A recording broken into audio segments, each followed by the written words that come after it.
Breaking का मैं हूं अपर्णा मौजम। शुरुआत बड़ी खबर के साथ। Pune hit and run case में सुनवाई शाम 4 बजे। जुवेनाइल कोर्ट सुनाएगा फैसला। नाबालिग आरोपी पर सुनवाई जारी है। बालिग की तरह ट्रीट करने पर कोर्ट अपना फैसला सुना सकता है। 17 साल 8 महीने नाबालिग आरोपी की उम्र है। ऐसे में पुलिस ने कोर्ट से ये दरखास्त की है, कोर्ट से कहा है कि इस मामले में आरोपी को बालिग की ही तरह ट्रीट किया जाए। देखना यह होगा कि पुलिस की इस मांग के बाद कोर्ट की सुनवाई में क्या फैसला निकल कर आता है। जुवेनाइल कोर्ट 4 बजे तक अपना फैसला इस मामले में सुना सकता है। अपनी पोर्च कार से 2 इंजीनियर्स को कुचल दिया था इस नाबालिग आरोपी ने, जिसके बाद इसकी उम्र को देखते हुए जो छोड़ दिया गया था। 15 घंटे में बेल मिल गई थी। 300 शब्दों का निबंध लिखने के लिए अदालत ने कहा था। जिस पूरे मामले में जब मीडिया ने इस खबर को प्रमुखता के साथ दिखाया, दबाव में आई पुलिस और उसके बाद पुलिस ने इस मामले में आरोपी को बालिग की तरह ट्रीट करने के लिए धारा 1 और जोड़ी इस पूरे मामले को लेकर। इसके अलावा जिस पब में पार्टी करने गया था नाबालिग आरोपी, वहां पर ड्रिंक करता हुआ इसका वीडियो सामने आया है। जबकि पुलिस की जांच में जब सैंपल लिए गए थे तो पुलिस ने कहा था कि आरोपी ने शराब नहीं पी थी। प्रशांत हमारे सहयोगी लाइव जुड़ रहे हैं। प्रशांत, कोर्ट की सुनवाई को लेकर क्या अपडेट है अभी? जी बिल्कुल, देखिए जुवेनाइल जस्टिस बोर्ड के सामने सुनवाई पूरी हो चुकी है। दोनों तरफ की दलीलें अदालत ने सुन लिया है और 4 बजे के बाद अपना फैसला बोर्ड जो है सुनाने वाला है, ये तय कर दिया गया है। लेकिन देखिए, आज सुनवाई के वक्त पुलिस की तरफ से निर्भया कांड का जिक्र किया गया, उस केस का हवाला दिया गया और यहाँ पर उसी केस की तरह इस केस को देखा जाए, क्योंकि हीनियस क्राइम है। कोर्ट में पुलिस ने अपने दावे के साथ कहा है कि शराब के नशे के साथ साथ उम्र कम होने के साथ साथ लाइसेंस न होने के बावजूद 200 की स्पीड से इसने अपने नॉन रजिस्टर्ड कार अपने पिता की इसने दौड़ाई और 2 लोगों की इसमें मौत हुई है। और इसीलिए इस मामले को हीनियस क्राइम में काउंट किया जाए और उम्र जो है 17 साल 8 महीना है पूरा इसका, इसलिए इसे अडल्ट के तौर पर काउंट किया जाए। अब देखना ये होगा कि 4 बजे के बाद जुवेनाइल बोर्ड अपना फैसला क्या सुनाता है। अगर फैसले में इसे अडल्ट काउंट कर दिया जाता है तो धारा 304 के तहत मुकदमा चलाया जाएगा और उसमें जो सजा का प्रावधान है वो 7 साल से ज्यादा की सजा का प्रावधान है। तो ऐसे में अब वेदांत अग्रवाल जो लड़का है, जो युवक है, आरोपी है, उसे लेकर के अदालत क्या फैसला देगा, ये 4 बजे के बाद स्पष्ट हो जाएगा। वहीं दूसरी कड़ी देखी जाए तो इसमें विशाल अग्रवाल यानी वेदांत के जो पिता है, उन्हें भी अदालत में पेश करने के लिए पुलिस लेकर के पहुंच चुकी है। उनकी भी पेशी होगी। वहां पर विशाल की भी कस्टडी जो है पुलिस की तरफ से मांगी जाएगी। देखना ये होगा कि अदालत में क्या दलीलें देती है और कितने दिनों की कस्टडी की मांग जो है पुणे पुलिस करती है। सबसे अहम बात मैं आपको बताऊं कि अब लोगों का सड़क पर उतरना, उनका गुस्सा सामने आ रहा है, क्योंकि विशाल को जब अदालत की तरफ ले जाया जा रहा था तो वंदे मातरम एक संगठन है, उन्होंने उस पर स्याही फेंकने की कोशिश की। हालांकि पुलिस की काफी सुरक्षा कड़ी थी और उसे अब सुरक्षित जो है अदालत में पेश किया गया है। तो बहरहाल इंतजार करना होगा 4 बजे का।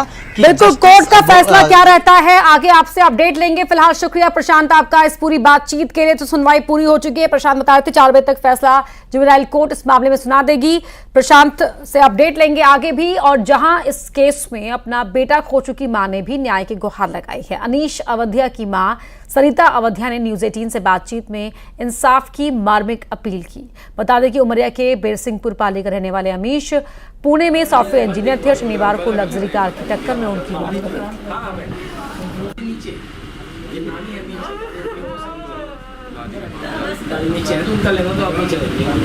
इस घटना में तो मेरे बेटे को छीन लिया।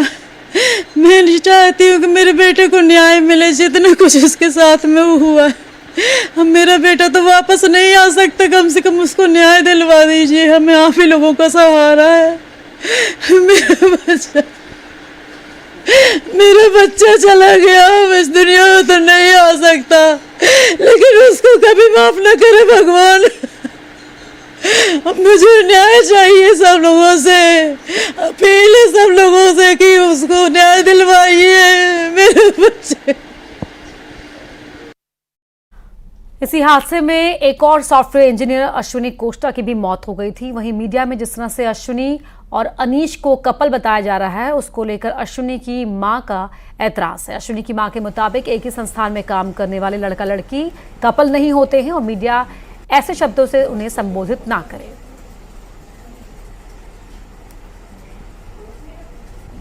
नहीं, जिस तरह से मीडिया ये सब न्यूज़ मतलब चैनल दिखा रहे हैं, हमारे बेटी की न्यूज़ दिखा रहे हैं, हमें उसमें कोई एतराज़ नहीं है, मगर गलत संदेश मत दीजिए ना। कि हमने कुछ न्यूज़ में देखा है, जैसे एक आध मराठी न्यूज़ में देखा है कि दोनों कपल्स थे या कुछ और भी, तो ये सब गलत संदेश। और मेरी बेटी तो चली गई, मगर उसे गलत तो नहीं बताइएगा ना। एक जगह काम करने वाले हर कोई कपल्स नहीं होता है ना, तो लोग तो यही तुम गलत संदेश दोगे तो लोगों में भी गलत फहमी होगी ना। अब तो बेटी तो चलेगी, कम से कम बदनाम तो नहीं करिए ना उसको। जो दिखाना है वो दिखाइए ना आप। तो इस हादसे में जिनकी जान गई उनके परिवारों में मातम पसरा हुआ है, तो वहीं आरोपी को लगातार मिलने वाले वीवीआईपी ट्रीटमेंट को लेकर सवाल उठ रहे हैं।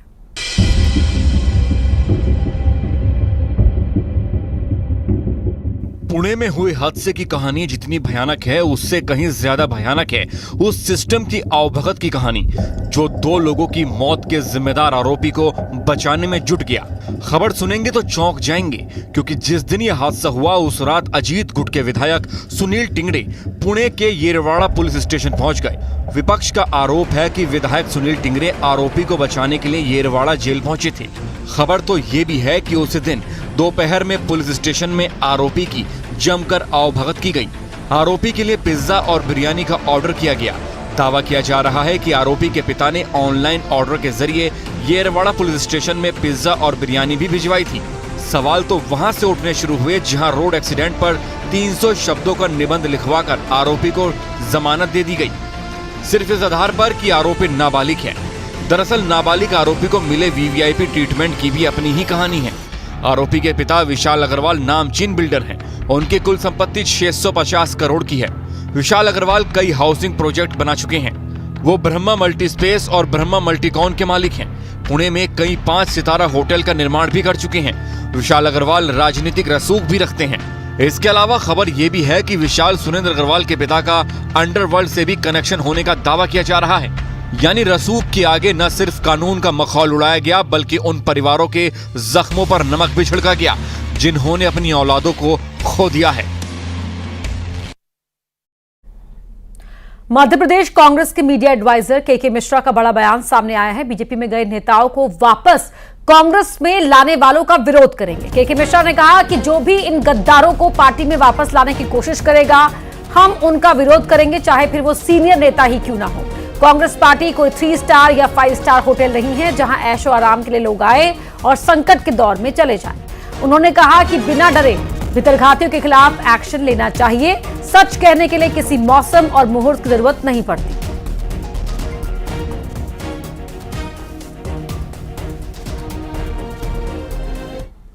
भारतीय जनता पार्टी जैसे फांसीवादी संगठन को ज्वाइन किया है, वो भी यदि कभी पुनः प्रवेश कांग्रेस में करने की कोशिश करेंगे, या जो भी सीनियर लीडर उन गद्दारों को वापस लाने की कोशिश करेगा, मुझ जैसा कार्यकर्ता उनका भी विरोध करेगा। क्योंकि कांग्रेस पार्टी कोई 3 या 5 स्टार होटल नहीं है कि जहां ऐशो आराम करने के लिए आदमी आए और संकट के दौर में चला जाए। हमारे नेता राहुल गांधी जी ने कहा है कि डरो मत, तो डरो मत का उद्घोष कार्यकर्ता और नेता दोनों पर लागू होता है। उस लिहाज से हम डरे नहीं, भीतर घातियों के खिलाफ एक्शन लें और गद्दारों के लिए सोचे भी नहीं। वासु चौरे हमारे सहयोगी हमारे साथ लाइव जुड़ गए हैं। वासु, सज्जन सिंह वर्मा के बाद अब के मिश्रा भी भीतरघातियों पर एक्शन की बात कह रहे हैं। आखिर कौन वो सीनियर नेता हैं जो बीजेपी में गए नेताओं को वापस लाना चाहते हैं? अब बिल्कुल देखिए, पीसीसी चीफ जीतू पटवारी के मीडिया एडवाइजर हैं के मिश्रा, और बहुत मुखरता के साथ अपनी बात कहने के लिए जाने जाते हैं। पहले भी उन्होंने कई बड़े मसलों को लेकर, चाहे पार्टी के इंटरनल हो या पॉलिटिकल मैटर्स हो, अब बहुत खुलकर अपनी बात रखी है। एक बार फिर से जिस तरह से मध्य प्रदेश में अभी लोकसभा के चुनाव खत्म हुए हैं, भीतर घातियों को लेकर जो पार्टी के अंदर लगातार चर्चा चली, कवायद चली, 2-3 दिन पहले एक बड़ी बैठक भी हुई थी जिसमें भी ये बात सामने आई थी कि भीतर घातियों पर एक्शन होना चाहिए, क्योंकि ये लोग बार बार अंदर रह के पार्टी को डैमेज करने का काम करते हैं। विधानसभा चुनाव में भी इस तरीके की कई सारी शिकायतें ना सिर्फ कांग्रेस के पदाधिकारियों ने बल्कि खुद प्रत्याशियों ने की थी। उसके बाद भी एक्शन की बात कही गई थी, और अब जब लोकसभा के चुनाव हो गए हैं तो एक बार फिर से ये चर्चा तेज हो गई है। के मिश्रा ने साफ तौर पर ये बात कही है कि जिन लोगों ने भीतर घात करी है, या ऐसे लोग जो मुश्किल समय में कांग्रेस पार्टी को छोड़कर बीजेपी में चले गए, उनको किसी तरीके की कोई माफी ना दी जाए और किसी भी सूरत में, किसी भी स्थिति में उनके कांग्रेस पार्टी के अंदर वापसी ना हो। हालांकि उन्होंने ये बात जरूर कही है कि कोई अगर सीनियर लीडर, बड़ा नेता भी किसी भीतर घाती को या कोई कांग्रेस छोड़ के बीजेपी में गए किसी नेता को वापस लाएगा तो हम उसका भी खुलकर विरोध करते हुए नजर आएंगे, क्योंकि कांग्रेस के अंदर एक खेमा फिलहाल जो कांग्रेस की विचारधारा से जुड़ा हुआ है वो मजबूती के साथ इस बात का विरोध कर रहा है कि कांग्रेस को बेखौफ निडर होकर बड़ी कार्रवाई करनी पड़ेगी, तभी पार्टी के अंदर जो डिसिप्लिन है वो कायम हो सकेगा। बहरहाल देखना होगा कि कांग्रेस के अंदर चल रहे इस मंथन का और इन बयानों का क्या कुछ असर होता है, भीतर घातियों पर क्या एक्शन हमारे आने साथ वाले दो समय में खास दिखाई मेहमान भी देता है। जुड़ गए हैं। अभिनव बरोलिया हैं, कांग्रेस के प्रवक्ता हैं, और साथ ही अजय यादव भी हमारे साथ जुड़े हुए हैं। अजय जी, जरा ये बता दीजिए, क्योंकि अब कांग्रेस खेमे से लगातार आवाज उठ रही है कि बीजेपी में जो लोग गए हैं वो किसी भी कीमत में वापस नहीं आने दिए जाएंगे। कौन लोग हैं जो बीजेपी में गए और अब कांग्रेस में वापस आने का रास्ता ढूंढ रहे हैं? कांग्रेस पार्टी जिस तरह की नीति नियत के साथ चल रही है, कांग्रेस पार्टी में बिखराव का वही सबसे बड़ा कारण है, क्योंकि कांग्रेस पार्टी भटकाव पे चली गई है और कांग्रेस के जो मुद्दे हैं वो आम जनता के साथ नहीं है। इसलिए ऐसे में कांग्रेस में ना कोई आना चाहता है और जो रह गए हैं वो भी जाने की तरफ है। कांग्रेस के नेताओं को झूठ और भ्रम फैलाने के लिए बैठक करना चाहिए, ताकि अलग अलग नेता अलग अलग बयान ना दें। कांग्रेस पार्टी मध्य प्रदेश में तालाबंदी के रास्ते पे है। जीतू पटवारी के नेतृत्व में कांग्रेस पार्टी समाप्ति की ओर 29 उम्मीदवार नहीं ढूंढ पाए, और के मिश्रा झूठ में और डर की बात कर रहे हैं। राहुल गांधी तो अमेठी से चुनाव लड़ने से डर गए, तो कौन से डर से लड़ने की बात करती है कांग्रेस पार्टी? कांग्रेस पार्टी पूरी तरह से अटकाव के रास्ते पे है। अभिनव बरोलिया जी, सुना आपने? वो तो कह रहे ताला लगने वाला है आपके यहाँ, आप कौन से खुशफहमी में हो, सोच रहे हो कि कोई वापस भी आने वाला है? और ये भी हमारी पार्टी के सदस्य रहे हैं, प्रवक्ता रहे हैं हमारी पार्टी के, और इस तरीके से ये अपशब्द बोल रहे हैं। मेरे को उम्मीद नहीं थी कि ये पार्टी छोड़कर इस तरीके से अपना मतलब के लिए गए हैं ये पार्टी छोड़कर, तो इन जैसे लोगों को हम पार्टी में क्यों लाएंगे वापस? यही बात के मिश्रा जी ने बोली है, यही बात तो के मिश्रा जी ने बोली, यही बात तो के मिश्रा जी ने बोली है बार बार। अब आप बताइए मुझे, अब आप बताइए। हेलो, ये आप जैसे लोगों को हम लाएंगे? अरे तो कौन आना चाहता है ये भी तो बताएं, तभी तो हम कह रहे हैं हम फैलाने के लिए आप जैसे लोग अगर बोलेंगे अलग बात करते हैं, के अलग करते हैं और प्रवक्ता अलग बात करते हैं, एक जैसा भ्रम फैलाओ। हम आपको नहीं आने देंगे हमारी पार्टी में, सीधी बात। मैंने अपर्णा जी नहीं, वो कह रहे हैं कि आना कौन चाहता है? आना चाहते हैं आप अभिनव जी, वो कह रहे हैं आना कौन चाहता है? आपके पिताजी भी विधायक रहे, कौन आना चाहता है? 5 नाम बता दो, पार्टी छोड़कर किसी 5 नेता ने कहा। अरे आप पार्टी छोड़ के गए ना, कांग्रेस पार्टी छोड़ के गए हैं आप। नहीं, वो तो गए हैं, गए ना आप तो कांग्रेस में ही थे ना। कांग्रेस पार्टी ने आपको कितने पदों से नवाजा? अरे तो ये तो बता दो कौन आना चाहता है? कभी तो मैं कह रहा हूँ झूठ भ्रम आपको नहीं लेंगे पार्टी में, हम आपको यही बोल रहे हैं। कोई व्यक्ति नहीं रह सकता है जिसको समाज में काम करना है। अरे तो के मिश्रा जी यही बोल रहे हैं। हाँ नहीं, आपकी हमें कोई जरूरत भी नहीं है। आप जहाँ हैं वहाँ खुश रहिए, आप मत आइए हमारी पार्टी में, हम आपको नहीं लेंगे। झूठ भ्रम फैला रहे हैं वही तो हमारा सवाल है कि आपको कौन आना चाहता है? आपसे कौन आना चाहता है वापस? आपको नहीं लेंगे हम पार्टी में। आज ही इतने बड़े चैनल पे हम बैठे हुए हैं। बताओ मध्य प्रदेश ये बात तो बोल रहे हैं। 5 नाम तो बताओ कौन आना चाहता है? कोई नहीं आना चाहता है, ताला लगने वाला है। हम अपनी पार्टी मजबूत समझना। आप पर हम बोल रहे हैं अजय सिंह यादव हमारी पार्टी में कभी लौट के नहीं आ सकते, उनके लिए हमारे दरवाजे बंद हैं। सीधी बात। नहीं तो अजय सिंह यादव कौन सा आना चाह रहे हैं? क्या वो मिस कॉल मार रहे हैं? कौन आना चाहते हैं कर रहे हैं? अरे मुझे नहीं मालूम, ये आना चाहते हैं तभी तो के मिश्रा जी ने बोला है ना, आप बता रहे हैं बयान। तो के मिश्रा जी ने क्या सिर्फ अजय सिंह यादव के लिए कहा है क्या? अरे अभिनव जी, अब के मिश्रा जी ने सभी तो सभी के लिए कहा है, लेकिन पार्टी का पक्ष रखते अजय सिंह यादव ये तो नाम पूछ रहे हैं ना आपसे। यादव जी के लिए हमारी पार्टी के दरवाजे बंद हो चुके हैं। अच्छा, मतलब अजय सिंह यादव जी के दरवाजे बंद है, बाकी लोगों के लिए खुले हैं क्या? किसी के लिए भी, जो भी पार्टी छोड़ के गए हैं उनके लिए हमारे दरवाजे बंद है। अजय सिंह यादव हो चाहे कोई भी हो, कोई आने नहीं चाहता हमारी पार्टी में नहीं आ सकते। आप बताइए ना, बाहर निकलने के ठीक है, ठीक है, बहुत आप दोनों का बहुत बहुत शुक्रिया। गर्मी है बहुत, हाल बेहाल गर्मी के चलते सभी के हैं, तो आप लोग ख्याल रखिए अपना। वासु सुना आपने, वो कह रहे कोई आना नहीं चाहता है, वो कह रहे अजय सिंह यादव समेत तमाम लोगों के लिए जो छोड़ के गए थे पार्टी के, रास्ते बंद हैं। अब बिल्कुल देखिए, कांग्रेस और बीजेपी के बीच जिस तरह से दोनों ही जो हमारे साथ प्रवक्ता जुड़े थे अपनी अपनी बात रख रहे थे। अजय सिंह यादव ने साफ तौर पर कहा कि कोई आना नहीं चाहता है, लेकिन अभिनव कह रहे थे कि आना चाहेंगे तो भी आने नहीं देंगे। लेकिन कांग्रेस अपने निर्णयों पे कितनी अड़िग रहती है ये जरूर देखने वाली बात होगी, क्योंकि कई बार हमने अक्सर देखा है चुनावों के दौरान या फिर जो लूप टाइम होता है उसमें भी कि कई नेताओं की घर वापसी हो जाती है। अभी एक बड़ा वापसी अभियान चला था बीजेपी के अंदर, कई नेता जो बीजेपी छोड़कर कांग्रेस में चले गए थे वो वापस बीजेपी में लौट कर आ गए। कांग्रेस में भी अक्सर ऐसी तस्वीरें चुनाव, कांग्रेस कितना अड़ी रहती है अपनी इस बात पर, क्योंकि हमने देखा बीजेपी में जयंत सिन्हा ने वोट नहीं डाला तो बीजेपी ने फौरन जवाब मांग ले कि आखिरकार क्यों आप वोटिंग के दिन गैर हाजिर रहे, तो एक्शन लिया जाता है। कांग्रेस में भी कितना और कितना अपनी बात पर रहती है कांग्रेस, ये भी देखना होगा। शुक्रिया वासु आपका भी इस पूरी बातचीत के लिए। चलिए खबरों के सिलसिले को आगे बढ़ाते हुए बात छत्तीसगढ़ की कर लेते हैं, जहां बीजेपी का पोस्टर वार जारी है। बीजेपी ने एक बार फिर पोस्टर किया है, सोशल मीडिया प्लेटफॉर्म एक्स पर पोस्टर जारी किया है। करप्शन को लेकर भूपेश बघेल को घेरा है, पोस्टर जारी कर लिखा है, कांग्रेस का कमाल, भ्रष्टाचार कर हुए मालामाल।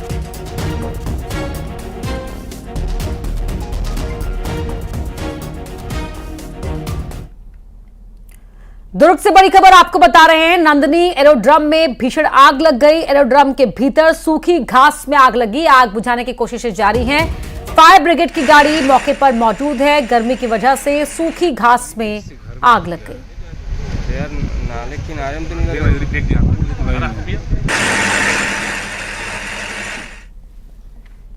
अशोकनगर में एक्शन मोड में है जिला प्रशासन। करोड़ों की 8 बीघा जमीन अतिक्रमण से मुक्त कराई गई है। 6 पक्के मकान और कच्चे निर्माण जमींदोज किए गए। अतिक्रमणकारियों को पहले ही नोटिस दिया गया था। 3 जेसीबी मशीनों से हटाया गया अतिक्रमण। एसडीएम की अगुवाई में अतिक्रमण हटाया गया। 3 थानों की पुलिस और अधिकारी मौजूद रहे। पछारी गांव का मामला है।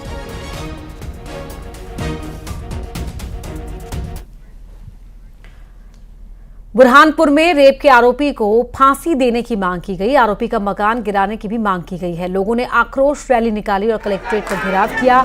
6 साल की बच्ची के साथ रेप किया गया था। रेप करने वाले शख्स को पुलिस ने पकड़ लिया है। लोगों ने मांग की है कि आरोपी का घर जमींदोज किया जाए और साथ ही आरोपी को फांसी दी जाए।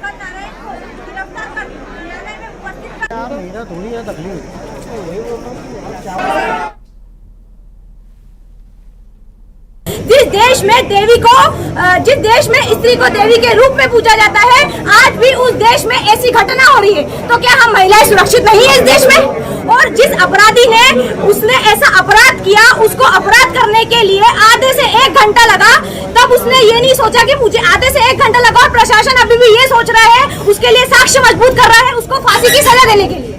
एक्चुअली ये जो पार्ट है हमारा अनुसंधान का, इस मामले को चिन्हित अपराध हमने कर दिया है और जो भी हमारी एविडेंसेस वगैरह हमने भोपाल में ट्रांसफ़र कर दिए हैं, जिसके साथ हमारी विवेचना बहुत ही फास्ट इस पर चल रही है। और जो ज्ञापन दिया है, ज्ञापन में वर्णित जितने भी तथ्य हैं उसके संबंध में एसडीएम मैडम ने अभी बुलाया भी है, परिजनों से कलेक्टर मैडम चर्चा भी।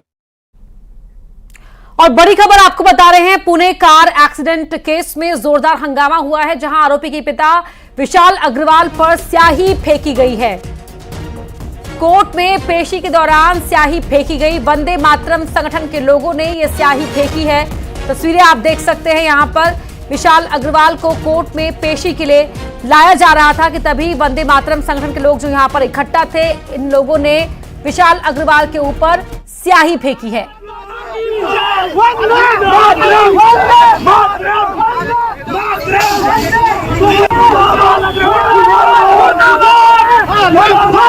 विशाल अग्रवाल ने ही अपने बेटे को, जो नाबालिग है, एक महंगी कार, पॉश कार 2 करोड़ जिसकी कीमत है, वो गिफ्ट की थी। वो गाड़ी रजिस्टर्ड भी नहीं थी। उस गाड़ी को सड़कों पर बेटा दौड़ा रहा था और शराब के नशे में धुत होकर 2 लोगों की जान वो ले लेता है अपनी गाड़ी से रौंद कर, और 15 घंटे में ही उसके नाबालिग होने की वजह से उसे बेल मिल जाती है। लेकिन जब मामला सुर्खियों में आया, दबाव बढ़ा, तो उसके बाद अब पुलिस ने इसमें नाबालिग को बालिग की तरह ट्रीट करने को लेकर धारा जोड़ी है और जुवेनाइल कोर्ट में अब इस मामले की सुनवाई पूरी हो चुकी है। 4 बजे तक फैसला आने की उम्मीद है। लेकिन इस दौरान विशाल अग्रवाल, जो नाबालिग के पिता है, उन्हें भी विशाल अग्रवाल को पकड़ लिया गया था और कोर्ट में पेशी के लिए लाया जा रहा था। तभी वंदे मातरम संगठन के लोगों ने स्याही फेंकने की कोशिश की और उस दौरान यहां पर यह हंगामा जो आपके टीवी स्क्रीन पर है। इस रोड एक्सीडेंट में मध्य प्रदेश के 2 लोगों की, जो सॉफ्टवेयर इंजीनियर्स के तौर पर पुणे में नौकरी कर रहे थे, वो एक बाइक पर सवार थे, उन दोनों की मौत हो गई थी। दोनों एक कंपनी में ही काम करते थे और अब परिवार भी इंसाफ की गुहार लगा रहा है।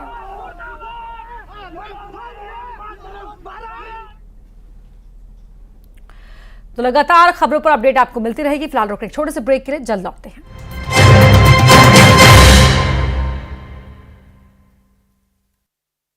दल से बिछड़कर दंतैल हाथी पहुंचा अमरवाही के जंगल में। हाथी के आक्रामक होने का खतरा, वन अमला कर रहा निगरानी।